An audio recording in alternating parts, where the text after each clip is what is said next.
Have you ever felt like you were just going in circles when you had to talk about your education? Like struggling to explain your background or wishing you could just sound a bit more confident when you talk about what you've actually learned? It's a pretty common feeling, to be honest. I think a lot of people kind of underestimate how important it is to be able to communicate well about your education. It's a real asset, and it can open up a lot of doors for you. And that's what we are going to really help you build today. Yeah, definitely. So today we're doing a deep dive into how to talk about education effectively. And we've been listening to this really interesting conversation from the English Learning Lounge podcast. And their hosts, let's just call them Alice and Ben.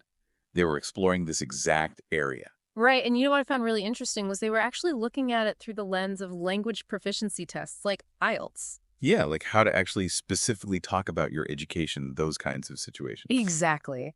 But here's the thing, the stuff they were talking about, it's actually super useful for anyone who wants to talk about education. For sure. Like whether you're at a job interview or just chatting with friends about your school days, it's all about expressing yourself clearly and confidently, and that's what we're going to focus on today. So this deep dive is really for you, the listener. No matter where you are in your educational journey, whether you're looking back on your school years or trying to figure out your next steps, we're taking what Alice and Ben talked about and making it relevant for everyone. Exactly. It's all about taking those practical insights and making them work for you in different contexts. So Alice and Ben, they started their chat by thinking back to their own experiences with education, like their earliest memories from school.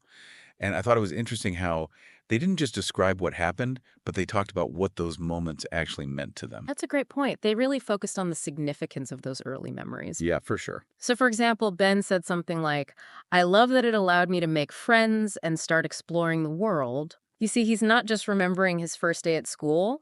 He's talking about how it opened up a whole new world for him. Right, like how it shaped him. Exactly. And Alice chimed in with, I can't get enough of those early art classes. They sparked my creativity. Yeah, that's such a great way to put it. Like saying, I can't get enough of it really shows how much those classes meant to her. Right. And it's so much more impactful than just saying, oh, I enjoyed art. For sure. Yeah. So I think this brings up a really interesting question for our listeners. What are your earliest memories of learning? And more importantly, what did those experiences help you do? Or what did they spark in you? I love that question. Yeah, thinking about it that way can really help you tell a richer, more engaging story about your educational journey. Absolutely.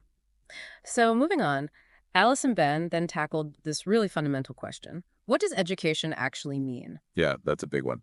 And their definition was actually really broad, which I found refreshing. They said education is gaining knowledge and skills through school, university, or even life itself. So it's not just about formal education. Exactly. They emphasize that it also includes lessons from your parents, your own experiences, just life in general. It's like that saying, every day is a school day. That's a good one. So when you think about your own education, don't just limit it to what you learned in a classroom. Think about all the skills you've picked up from your hobbies, from traveling, from mentors, even from tough times in your life. All of that contributes to who you are today. Absolutely. So Alice and Ben then moved on to talking about some really useful vocabulary for discussing education, especially for those language exams. Right. But honestly, these words are helpful for anyone who wants to communicate clearly about their education. For sure. It's all about having the right tools for the job, So the first word they brought up was curriculum. which is basically just a fancy word for the subjects you study. Right, Ben gave the example. My school's curriculum included science and literature. Simple and straightforward. But using a word like curriculum, instead of just saying, I study these things, it just sounds more precise. Absolutely. It shows you're comfortable using the language of education. So next they talked about discipline. And by discipline, they mean an area of study like your major in college. Right, not like being disciplined in class. Yeah, exactly. So Alice said something like, my discipline was biology. I loved experiments. See how she added that little detail about loving experiments? It just makes it more interesting. Totally. And using discipline lets you say what you focused on academically in a very concise way. After that, they talked about extracurricular activities. Which are all those things you do outside of class, like sports clubs, volunteering. Yeah, Ben said, I was big into extracurricular activities like debate club. This is a great way to show that you're well-rounded, that you have interests and skills beyond just academics. And it shows you can manage your time commit to things, be part of a team. All those important soft skills that employers and, well, everyone really look for. Then they moved on to vocational training. Which is all about learning practical skills for a specific job. Like Alice said, I'm thinking about vocational training to become a mechanic. It's a really important term for talking about those educational paths that aren't necessarily the traditional college route. And I think it highlights how valuable those paths are. Like, we sometimes put too much emphasis on going to university when there are so many other ways to build a successful career. Couldn't agree more. So they also talked about lifelong learning, which is this idea that you never really stop learning and developing. Ben said, I'm a firm believer in lifelong learning. It keeps you sharp. Oh, I like that phrase, a firm believer. Me too. It's a strong way to express your opinion. So lifelong learning is all about being curious, adapting to new things, always wanting to grow and learn. Especially in today's world where things are constantly changing, it's a super valuable mindset to have. And finally, in their vocabulary rundown, they discussed academic achievement. Which basically means succeeding in your studies. Alice gave the example. Her academic achievement landed her a top uni spot. So it's a more formal way of talking about your accomplishments in school. And it can be really useful in situations where you need to sound a bit more professional. Absolutely. Okay, so after covering all those individual words, Alice and Ben shared some key phrases that can make you sound more fluent and natural when you're talking about education. I like to think of these phrases as little shortcuts to expressing yourself more effectively. Yeah, I know what you mean. So the first one they highlighted was "to my mind," which Ben described as a more sophisticated way of saying, I think. He gave an example like, to my mind, education should teach life skills, not just facts. So it's like you've really considered the issue. Exactly. It shows you've thought things through. Then Alice brought up the phrase, I'm considering taking up. Which is a great way to talk about your future learning plans. Like she said, I'm considering taking up online courses to improve my English. It shows you're proactive and that you're taking control of your own development. Ben's suggestion was the phrase, I have a knack for. Which means you have a natural talent for something. Yeah, he said, I have a knack for math, so it was my strong suit. It's a more casual way to say you're good at something. And finally, they recommended the way I see it as a nice way to share your perspective. Like Alice said, the way I see it, education needs more creativity. It's just a very conversational and approachable way to express your opinion. Definitely. So to see how all these words and phrases actually work in practice, Alice and Ben had this little Q&A session where they asked each other common questions about education. It was really helpful to see how they use the language naturally in a conversation. Absolutely. So, for example, when asked about their favorite subject, Ben said, I can't get enough of science. It's always evolving. And Alice said, I love that history allows me to connect the dots of the past. Both of those answers are so much more interesting than just saying, I like science or I like history. Right. They give you a reason why they like those subjects. And again, they use those phrases, can't get enough of, and love that it allows me to, which just adds so much more depth. For sure. Then they talked about whether they found school difficult. Yeah, Ben said, I find my school days challenging, but rewarding those lessons stuck. And Alice said, more often than not, I wrestled with spelling, but I got there.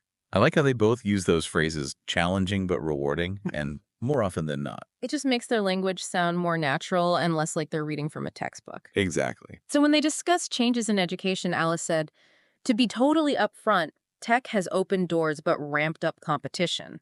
And Ben said, without a doubt, online classes have shaken things up. Those phrases, to be totally upfront and without a doubt, they show they're confident in their opinions. Yeah, and it adds emphasis to what they're saying. Then when asked about the value of education, Ben said, in all seriousness, it's the backbone of success. It shapes everything. In all seriousness, that's a powerful way to start a sentence. It really highlights how strongly he believes in what he's about to say. And finally, when asked about something they'd love to learn, Alice said, I'd jump at the chance to master photography. Jump at the chance. Such an enthusiastic way to say it. Yeah, it really shows her passion. So as you can see from these examples, it's all about finding those little phrases that help you express yourself more effectively. Now, something that Alice and Ben also touched on was pronunciation. Right, because even if you have all the right words and phrases, if you don't pronounce them correctly, it can be hard for people to understand you. Yeah, pronunciation is key. So they gave some helpful tips on how to pronounce some of the words we've been talking about. Like curriculum, they emphasize the stress on the second syllable. And discipline, with the stress on the first syllable. and lifelong, also with the stress on the first syllable. Practicing the pronunciation of these words can really make a difference in how clearly you communicate.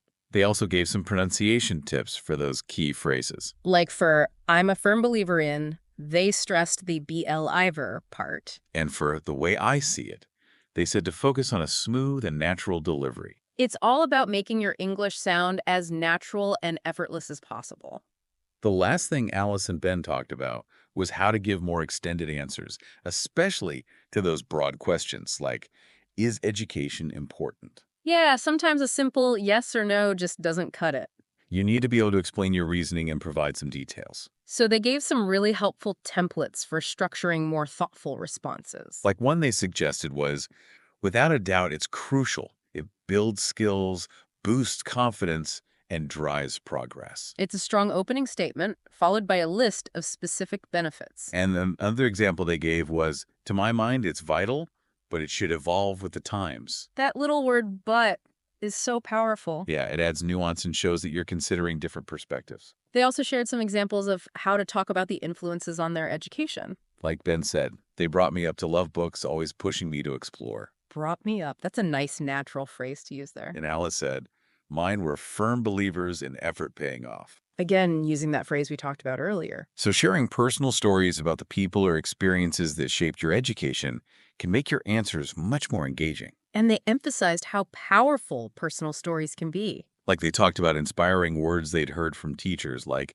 education unlocks any door, and never stop learning and you'll soar. Those little nuggets of wisdom can really stay with you. So just to quickly recap what we've learned from Ellis and Ben's awesome conversation today. We explored essential vocabulary like curriculum discipline, extracurricular activities, vocational training, lifelong learning, and academic achievement. We talked about those key phrases like, I'm a firm believer in, to my mind, I have a knack for, and the way I see it. And we discussed the importance of clear pronunciation and how to structure more detailed answers to those big questions about education. All of these things working together can really boost your confidence and help you communicate more effectively when you're talking about your education. Absolutely. It's all about giving you the tools to express yourself clearly and confidently. So here's a final thought for you. Hmm. Take a minute to think about your own educational journey. Okay. Is there one or two new words or phrases that we've discussed today that you could try to use in your next conversation about education? I love that challenge. Just by making that little effort to use this new language, you'll not only sound more articulate, but you might even start to see your own educational experiences in a new light. That's so true. It's amazing how using new words can actually deepen your understanding of things. And at the end of the day, having a deeper understanding of important topics like education can really open up new doors for you. Both personally and professionally. Thanks for joining us on this deep dive. It's been a pleasure. We'll catch you next time. See you then.